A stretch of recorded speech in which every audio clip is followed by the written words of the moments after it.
नरेंद्र मोदी जी ने नोटबंदी की। ये दो पॉलिसियां नहीं थी, नोटबंदी और जीएसटी पॉलिसियां नहीं, तो स्मॉल और मीडियम बिजनेस वालों को खत्म करने के हथियार। ये कोई आम यात्रा नहीं रह गई है, ये तो जन आंदोलन हो गया है।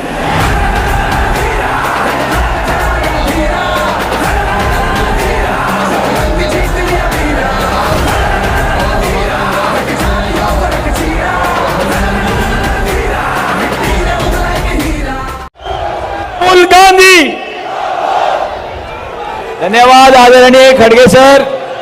और अब आपके चिर परिचित और प्रतीक्षित जिस नेता के लिए आप इतने घंटों से इंतजार कर रहे हैं, देश के महान नेता, महान योद्धा, संविधान के रक्षक व प्रजातंत्र के रक्षक आदरणीय राहुल गांधी जी से कि वो आए और आपको संबोधित करें।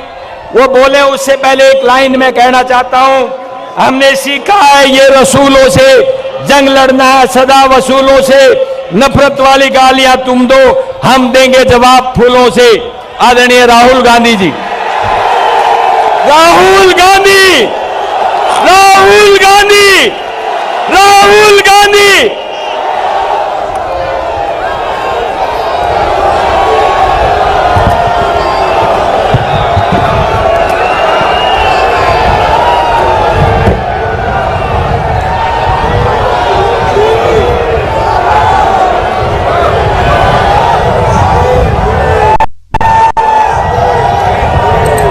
खड़गे जी, केसी वेणुगोपाल जी, शक्ति सिंह जी, उदयभान जी, भूपिंदर हुड्डा जी, कुमारी सैलजा जी, रणदीप सुरजेवाला जी, दीपेंद्र हुड्डा जी, दिग्विजय सिंह जी, डीके शिव कुमार जी, नारायण स्वामी जी, स्टेज पे कांग्रेस पार्टी के सब वरिष्ठ नेता, हमारे प्यारे कार्यकर्ता,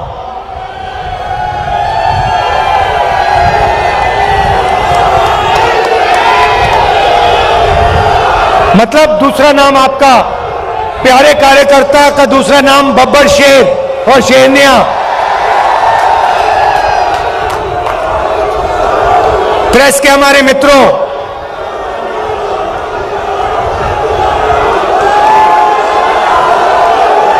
भाई और बहनों, आप सबका यहां बहुत बहुत स्वागत, नमस्कार।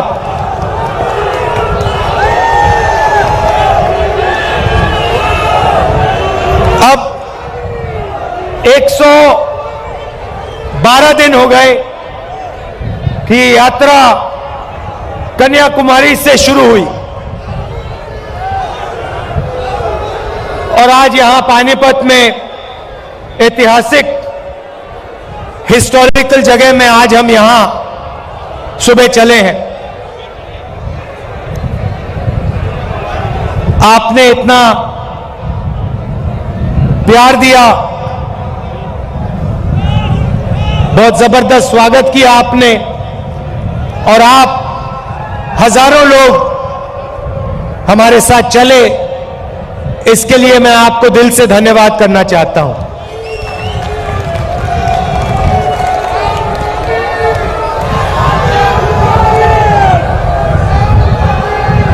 भाइयों और बहनों, एक सवाल शुरू करने से पहले एक सवाल है मेरा, हिंदुस्तान की आबादी कितनी है? कितनी आबादी है? सुनाई नहीं दे रहा। कितने लोग रहते हैं देश में?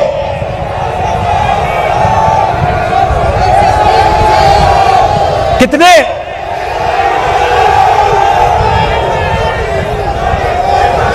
140 क्या? 140 करोड़। अच्छा एक बात बताइए, ये स्टेज पे कितने लोग बैठे हैं? 100, तकरीबन 100 लोग हैं ना। अब मैं आपको थोड़ा सा देश की जो आर्थिक स्थिति है उसके बारे में बताना चाहता हूं। देश की आबादी 140 करोड़ रुपए, 140 करोड़ लोग, ठीक है। पहला नंबर याद रखिए, 140 करोड़। अच्छी तरह सुनो। अब दूसरा नंबर याद रखिए, 100। अब मजे की बात सुनिए, हिंदुस्तान में, नहीं शांत हो जाइए क्योंकि मैं गहरी बात बोल रहा हूं। देखिए स्टेज पे 100 लोग, देश में 140 करोड़ लोग। आज के हिंदुस्तान में जितना धन आधे हिंदुस्तान के हाथ में है, उतना धन हिंदुस्तान के सबसे अमीर 100 लोगों के हाथ में है।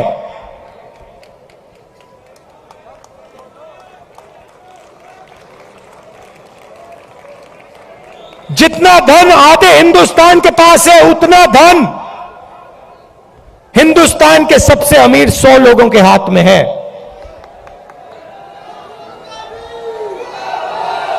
क्या यह आपको सही लगता है?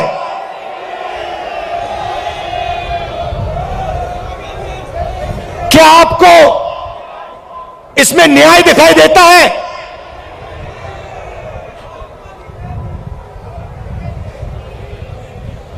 दूसरा आंकड़ा देता हूं, हिंदुस्तान की अगर आप सारी की सारी कंपनियों का मुनाफा देखें, सारी की सारी कॉरपोरेट कंपनियों का मुनाफा देखें, तो 90% मुनाफा सिर्फ 20 कंपनियों के हाथ में है।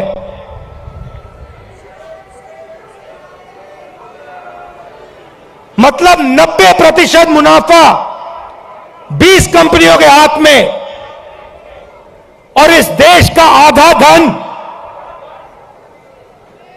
100 लोगों के हाथ में। यह है नरेंद्र मोदी जी के हिंदुस्तान की सच्चाई।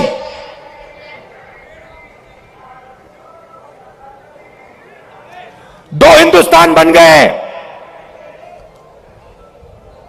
एक किसान, मजदूर, छोटे दुकानदार, बेरोजगार युवा, इनका, इसमें करोड़ों लोग रहते हैं।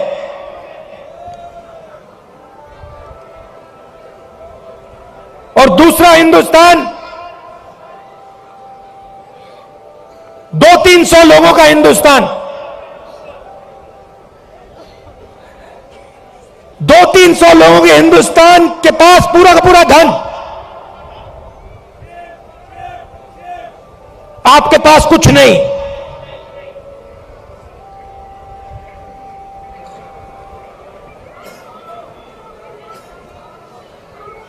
आपके पास ये पानीपत में जो हवा है, जिसमें आप सांस नहीं ले सकते, वो है आपके पास।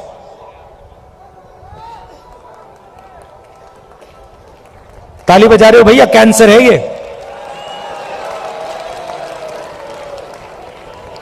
आपको भी हो रहा है, सबको हो रहा है। अच्छा, पहले क्या था? पहले ये जो आपका शहर है स्मॉल और मीडियम इंडस्ट्री का सेंटर था। यहां पे हजारों छोटे बिजनेस चलते थे, लाखों लोगों को रोजगार मिलता था।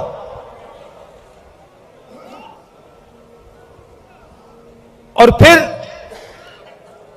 नरेंद्र मोदी जी ने नोटबंदी की, गलत जीएसटी लागू की,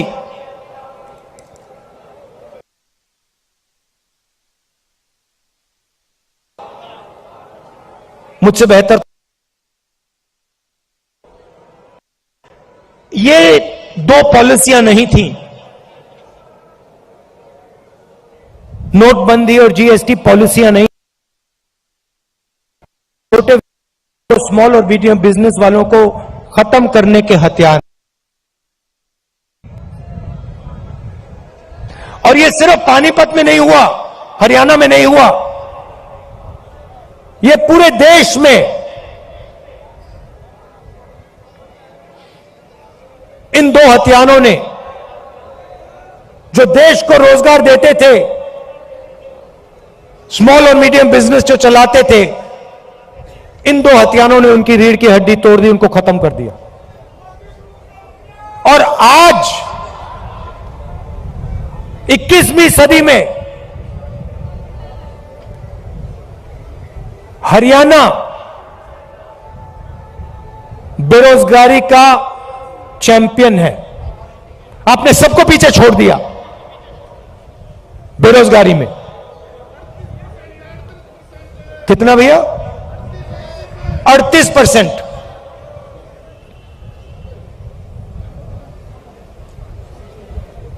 खुशी की बात नहीं,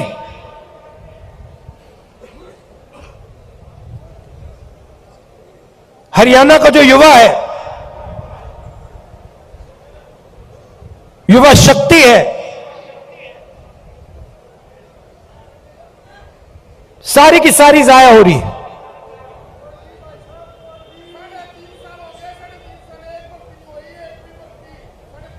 अच्छा भैया, 3.5 साल हो गई, एक भर्ती नहीं हुई। मुझे पहले अग्निवीर के बारे में बताओ। ये अग्निवीर योजना मुझे पहले समझा दो, ये है क्या? भर्ती की बात करनी है तो अग्निवीर की बात करो।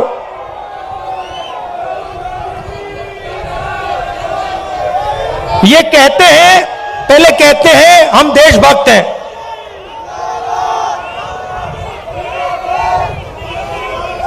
कहते हैं बीजेपी वाले लोग कहते हैं हम देशभक्त हैं। मुझे इनकी देशभक्ति समझाओ। हिंदुस्तान में लाखों लोग, हाँ लाखों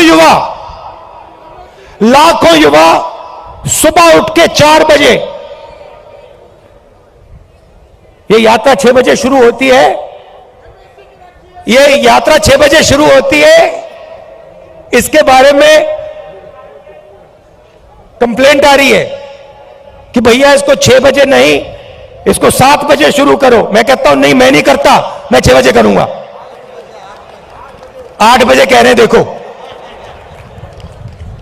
ये 6 बजे चालू होती है। किसान कितने बजे उठता है? 4 बजे। जो सेना में भर्ती होने के लिए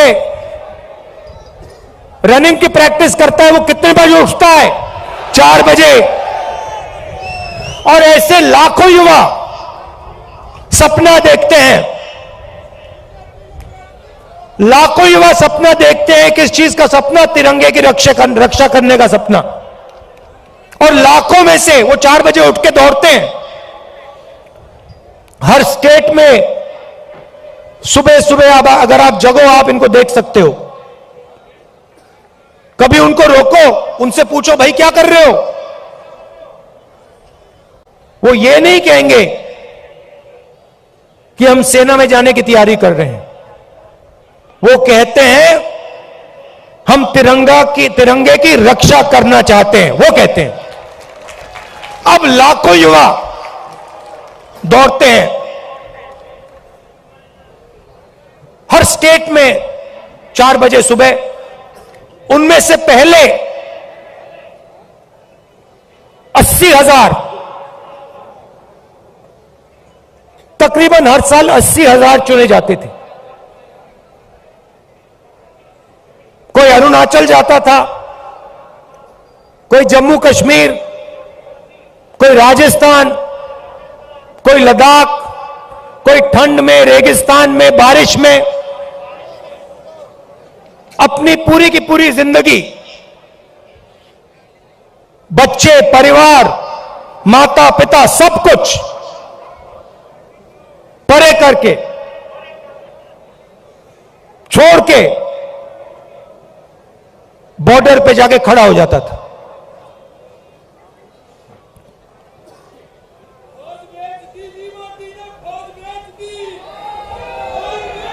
नहीं नहीं, सुनो सुनो, बात सुनो। वो बॉर्डर पे खड़े होते थे, वहां पे तूफान आ जाए, बर्फ गिर जाए, गोली लग जाए, बम फट जाए, कुछ नहीं।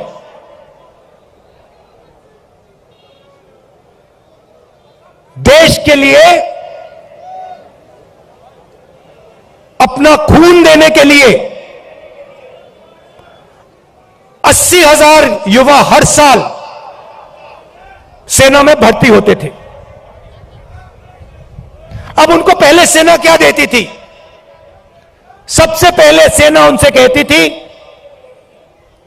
देखो एक दिन ऐसा आ सकता है जब आपको हिंदुस्तान के लिए लड़ना पड़ेगा, शायद आपको शहीद होना पड़ेगा, मगर हम आपको एक बात की गारंटी देंगे कि दुनिया में सबसे बेहतर ट्रेनिंग हिंदुस्तान की सेना को, वायुसेना को, नेवी को हम देंगे। यह पहला वायदा हुआ करता था। यह पहला वायदा हुआ करता था उन 70,000 युवाओं।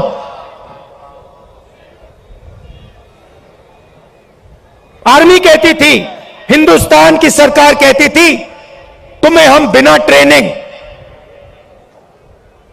दुश्मन के सामने कभी नहीं खड़ा होने देंगे, क्योंकि हम तुमसे प्यार करते हैं, हम तुम्हारा आदर करते हैं, हम तुम्हारे खून की रक्षा करना चाहते हैं। बिना ट्रेनिंग हम आपको कभी नहीं भेजेंगे, मर जाएंगे मगर नहीं भेजेंगे। पहला वायदा।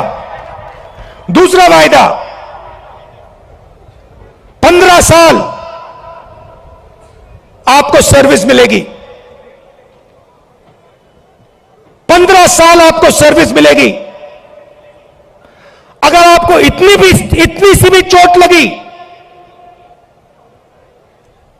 इतनी सी चोट लगी उंगली पे, हम आपकी रक्षा करेंगे। जो भी आपको चाहिए हम आपको दे देंगे। यह था दूसरा वायदा। तीसरा वायदा, आपने इस देश के लिए अपना पूरी जिंदगी दे दी,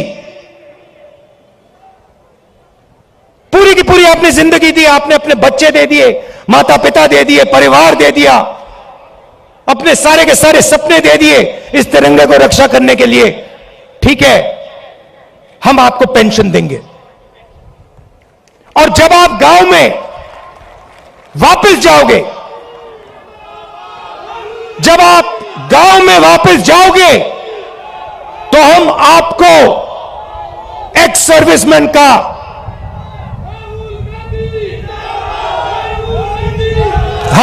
एक्स सर्विसमैन कह के हम आपको गांव भेजेंगे कि आपको वहां पे, चाहे आप शहर में रहो, चाहे आप गांव में रहो, जब हिंदुस्तान की बाकी जनता आपकी ओर देखे, वो कहे कि इस व्यक्ति ने वो किया जो मैंने नहीं किया। इस व्यक्ति ने अपनी जिंदगी इस देश को दी, अपना खून इस देश को दिया, अपने सपने इस देश को दिए, और इसीलिए मैं इस व्यक्ति का आदर करूंगा, इसका रिस्पेक्ट करूंगा।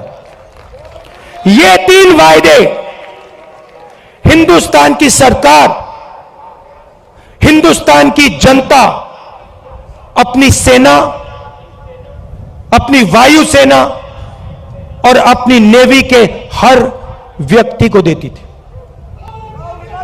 अब अग्निवीर योजना ने, नहीं सुनिए, अग्निवीर योजना ने ये तीनों के तीनों वायदे तोड़ दिए हैं। अग्निवीर योजना क्या कहती है? उन्हीं 70,000, उन्हीं लाखों युवाओं से कहती, भैया 80,000 तो नहीं लेंगे,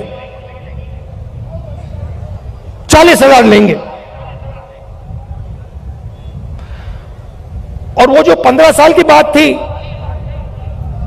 वो जो सर्विस की बात थी उसे भूल जाओ। 4 साल बाद पहले 80,000 लिए जाते थे, 4 साल बाद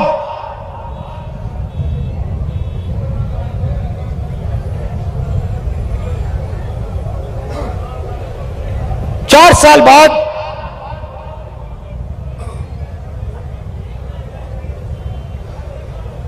हम 75% को वापस भेज देंगे, निकाल देंगे, बस 25% हम रखेंगे।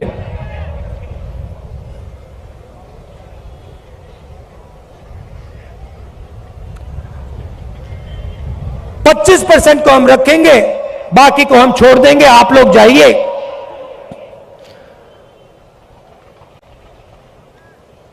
बेरोजगार हो जाइए। अच्छा, जो पहले हम ट्रेनिंग देते थे, जो सैनिक को तैयार करने में 5, 10, 15 साल लगते हैं, मिसाइल चलाने में, रॉकेट चलाने में, हथियार को ठीक से चलाने में जो टाइम लगता है उसको भूल जाइए। सिर्फ 6 महीने की ट्रेनिंग की जरूरत है।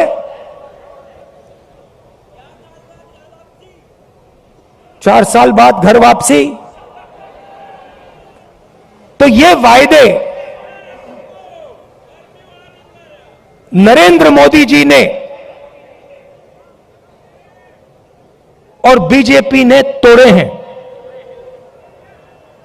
जब मैं ये बात उठाता हूं तो कहते हैं मैं सेना के विरोध बात कर रहा हूं। मैंने बोला था, प्रेस के मित्र हैं, ये भी उनकी बात करते हैं कि देखो भैया, समझ गए आप, मैं सेना की बात उठा रहा हूं। मैं कह रहा हूं कि 15 साल आप सर्विस देते थे, 80,000 युवाओं को देते थे,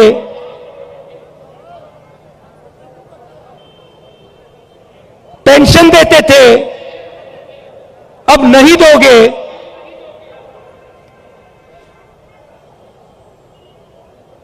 पहले ट्रेनिंग देते थे, सालों के लिए ट्रेनिंग देते थे, अब 6 महीने की ट्रेनिंग दोगे। अग्निवीर योजना वो लाए और मैं सेना के खिलाफ बात कर रहा हूं। मैं सेना की रक्षा कर रहा हूं, मैं सेना का आदर कर रहा हूं।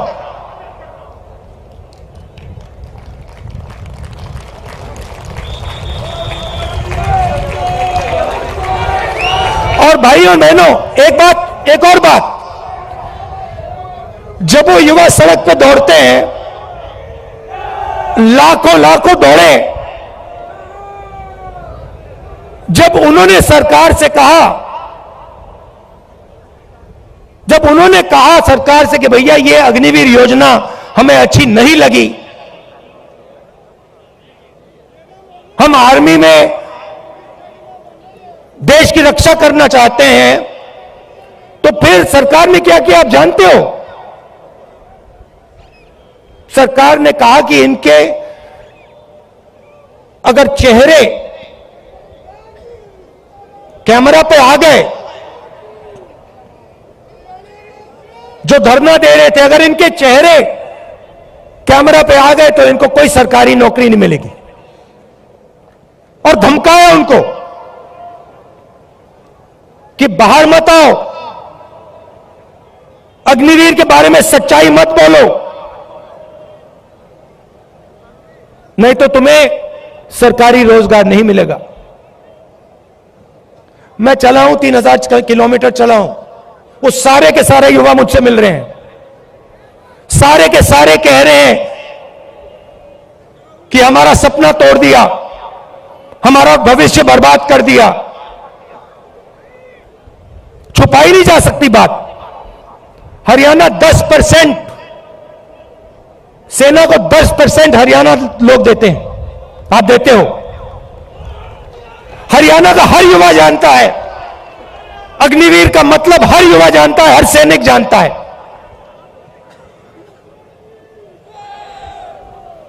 यह सच्चाई है। अच्छा, अग्निवीर को छोड़िए, रोजगार के 2-3 और रास्ते हैं।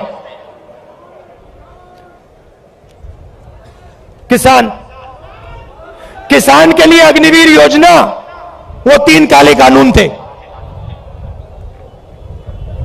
जो सेना के लिए अग्निवीर है, वो किसानों के 3 कानून थे। सारे के सारे किसान खड़े हो गए, काले कानूनों के खिलाफ खड़े हुए। आप सब खड़े हुए, हम खड़े हुए, याद है आपको? और जब किसान खड़े हुए, नरेंद्र मोदी जी ने क्या कहा? गलती हो गई, मुझसे गलती हो गई, नरेंद्र मोदी जी कहते हैं, गलती हो गई। किसान सर्दी में, ठंड में बाहर बैठा था, बारिश में किसान बाहर बैठा था, तब आपको गलती नहीं दिखी। 1 साल लग गया आपको गलती पहचानने में। 700 शहीद हो गए। किसानों को उग्रवादी बताया था। यह सच्चाई है। नहीं भैया, देखिए, चाय बेचने वाले बहुत जानते हैं, चाय बेचने वाले बहुत कुछ जानते हैं।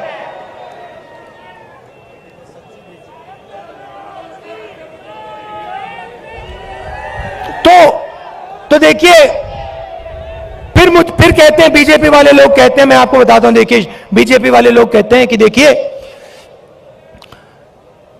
ये जो यात्रा है, इसका क्या फायदा है? ये यात्रा कन्याकुमारी से कश्मीर क्यों चला जा रहा है?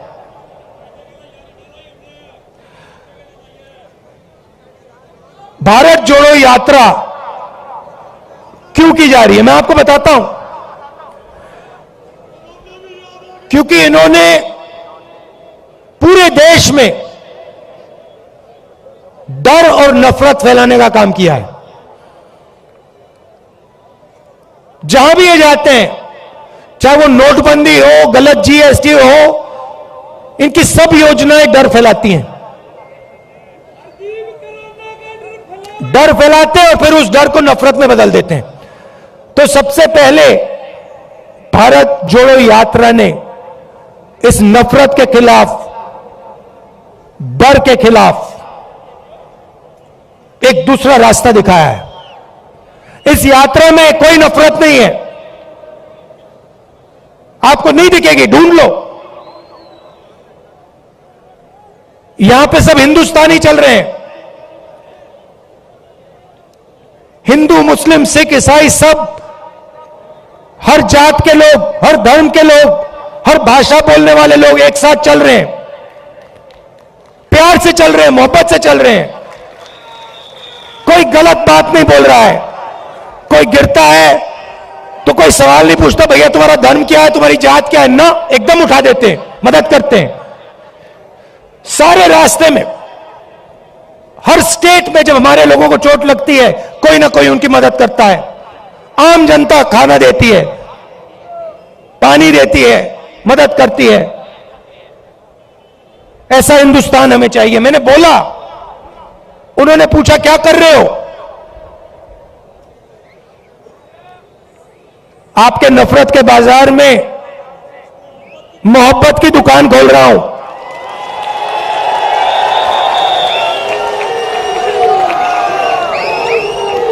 नफरत के बाजार में मोहब्बत की दुकान सिर्फ मैं नहीं खोल रहा हूं, करोड़ों हिंदुस्तानी खोल रहे हैं। आप लोग खोल रहे हो। ये देखो, मैं टी शर्ट पहना हूं, ये तो शर्ट भी नहीं पहने।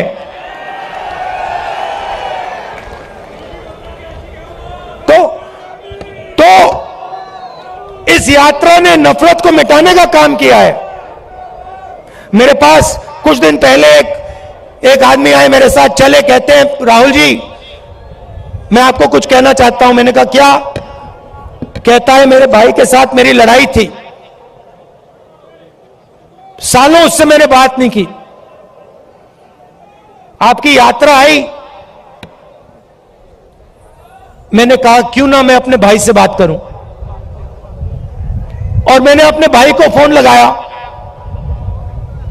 और मैंने कहा भाई अब मैं तुमसे लड़ना नहीं चाहता हूं,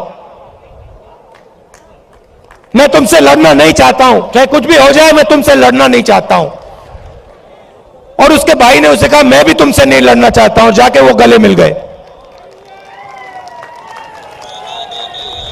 और ये पूरी यात्रा में हो रहा है।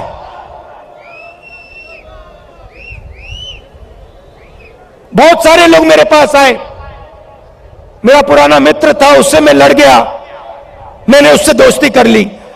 मेरा भाई था, मैंने उससे दोस्ती कर ली। तो सचमुच में ये यात्रा भारत को जोड़ने का काम कर रही। वो मीडिया नहीं दिखाती भैया, भैया कैसे दिखाएंगे बेचारे। भैया एक बात बताओ, भैया एक बात बताओ, आप देखो, आप समझो बात। आप कभी घोड़े पे बैठे हो ना, घोड़े पे लगाम होती है ना, अगर आप लगाम को इधर करोगे तो उधर जाएगा ना वो, अगर उधर करोगे उधर जाएगा ना वो। लगाम लगी हुई है भाई, वो कभी इधर खींचे वो उधर भाग जाते हैं, कभी उधर खींचे उधर भाग जाते हैं। मगर एक बात है, घोड़े के ऊपर मोदी जी की फोटो जरूर दिखेगी, वो तो दिखेगी। तो भैया अब बेचारे के ऊपर लगाम लगा हुआ है, वो क्या करें, उनकी गलती नहीं है, इनको भी जीना है, खाना खाना है, बच्चों की देखभाल करनी है, करनी तो है ना, सही बात है। तो ये देखो, ये मुस्कुरा रहे हैं, देखो ये मुस्कुरा रहे हैं, कह रहे हैं हाँ भैया बात सही, भैया को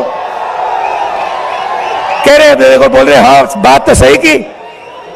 तो हम समझते हैं कि आपके ऊपर आपके लगाम लगा रखी है, और हम जानते हैं कि हम जानते हैं कि आप सच्चाई को पहचानते हो, सच्चाई बोलना चाहते हो, मगर मुश्किल है, चलता है, हो जाएगा काम।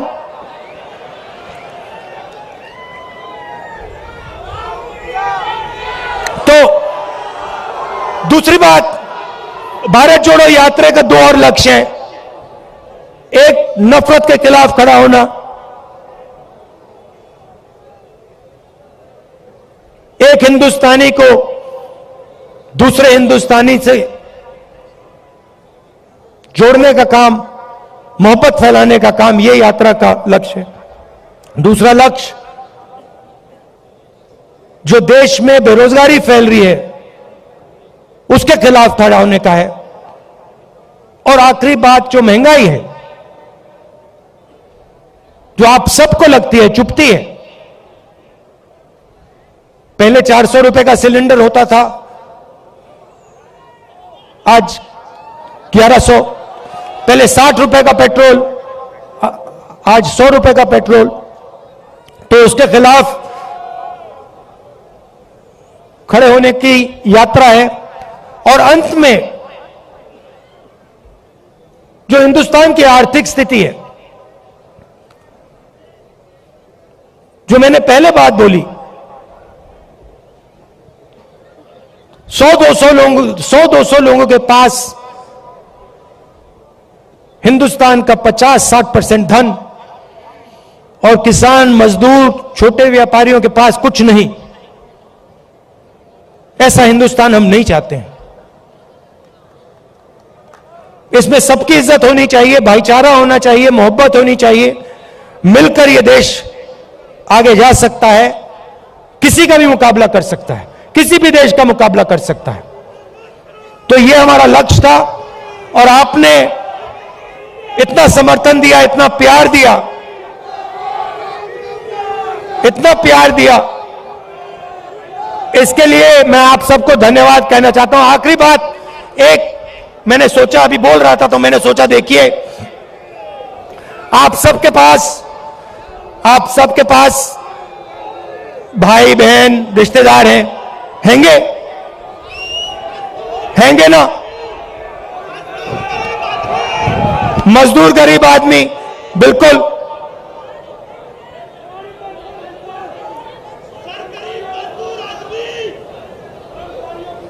उस गरीब मजदूर आदमी के बारे में, उसके बारे में बोलूं। न्याय योजना का नाम सुना आपने?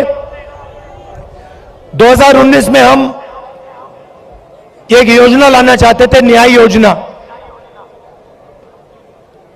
हर गरीब व्यक्ति के बैंक अकाउंट में 72,000 रुपए साल के सीधा बैंक अकाउंट में, गरीब मजदूरों के बैंक अकाउंट में, गरीब किसानों के बैंक अकाउंट में, सबके बैंक अकाउंट में। तो अगर हमारी सरकार आएगी तो हम ये योजना लाएंगे। हां, तो आप सबका दिल से धन्यवाद करना चाहता हूं। देखिए, जैसे वो व्यक्ति मेरे पास आया था, उसने कहा था मुझे कि मैंने अपने भाई से फिर से रिश्ता बना दिया। आपके भाई हैं, कभी कभी लड़ाई हो जाती है, रिश्तेदारों से लड़ाई हो जाती है, दोस्तों से लड़ाई हो जाती है। आप जाके उनको फोन कीजिए, उनसे कहिए आप भी हिंदुस्तानी हो, मैं भी हिंदुस्तानी हूं, आप मेरे भाई हो, मैं आपसे लड़ना नहीं चाहता हूं, लड़ाई बंद कीजिए। बहुत बहुत धन्यवाद। जय हिंद। धन्यवाद राहुल जी आपके शानदार अभिवादन के लिए। और अब मैं निवेदन करूंगा बुल्ले शाह जी से और भाई छोकर जी से कि वो एक मूर्ति जो स्वर्गीय इंदिरा जी की है, जो 1978 में यहाँ पधारी थी, वो आपको समर्पित करना चाहते हैं। बुल्ले शाह साहब और छोकर साहब, विपुल उनके साथ रहेंगे। विपुल साहब। मैं सभी की तरफ से आप सबका बहुत बहुत धन्यवाद करता हूं, इतनी भारी संख्या में आए। और यहाँ पानीपत में धर्म सिंह छोकर जी, बलबीर विधायक जी और वीरेंद्र पाल शाह जी का भी बहुत बहुत धन्यवाद करता हूं, उन्होंने यहाँ किया। बहुत बहुत धन्यवाद। जय हिंद। अगर आपको हमारी ये वीडियो पसंद आई हो तो लाइक करें, शेयर करें, सब्सक्राइब जरूर करें ताकि हमारी हर वीडियो आप तक पहुंचे सबसे पहले।